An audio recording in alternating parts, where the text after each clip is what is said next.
Manchester United were dull and devoid of attacking options for an hour at Wembley over the weekend. Then they brought Alejandro Garnacho on. Last season, the 18-year-old lit up the FA Youth Cup final with a magnificent brace that inspired United to victory. A year later, he was needed by the first team to rekindle their spark instead. Garnacho had changed his phone screensaver to a picture of the iconic trophy ahead of the FA Cup final, but that would prove to be the closest he'd get to it on a day when his side were clearly second best. Few players have experienced a rise so meteoric in such a short space of time, with Garnacho almost effortlessly transitioning from teenage hopeful to senior starlet.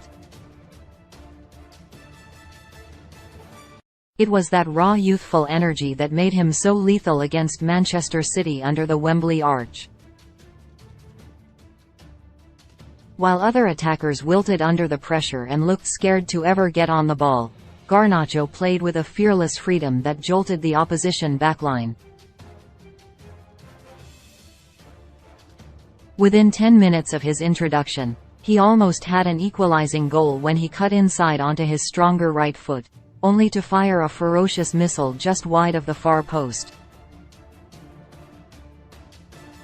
This was the latest sign of the immense potential Garnacho has, though it was also an unpolished cameo that was a reminder he has a lot of work to do if he is ever going to fulfill it. Erik ten Hag has found it tricky to keep the teenager grounded since his breakthrough, and it will be a challenge to do so again next season. The Argentine youngster oozes the self-confidence required to handle the pressure of such a big club, but it is also crucial that it is channeled properly and doesn't have a detrimental impact on his development. Just as certain as Garnacho's impact from the bench 2 days ago was the fact that he was going to start there in the first place. He is still much better suited to being a substitute, and performance levels have often dropped when he has been starting matches instead. Even after such an impressive performance in the FA Cup final, it is that impact role that still suits him the best and that we will see him in the most next season. What should change, though, is the overall pecking order. Ten Hag hopes to have Marcus Rashford and Antony playing either side of an elite striker next season, and Garnacho should be the backup option on the left flank. He not only showed more in half an hour than Jadon Sancho did in almost 80 minutes at the weekend, but has shown more in his 36 senior appearances for the club than the English forward has in 79 as well.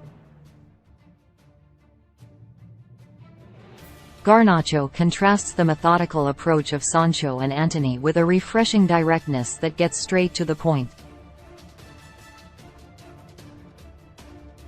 It is not always the best approach and can often lead to rushed decision-making, but other times it is exactly what they need.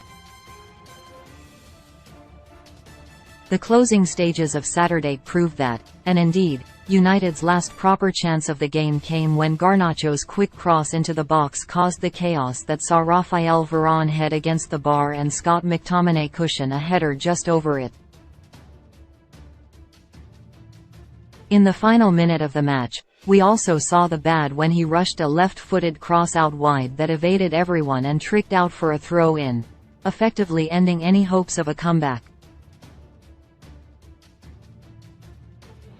Those shortcomings can be overlooked for a young player with so much promise, though they are still valid criticisms that must be worked upon if he is to truly become one of the greats. Garnacho is on the right path, but he can't be rushed along it.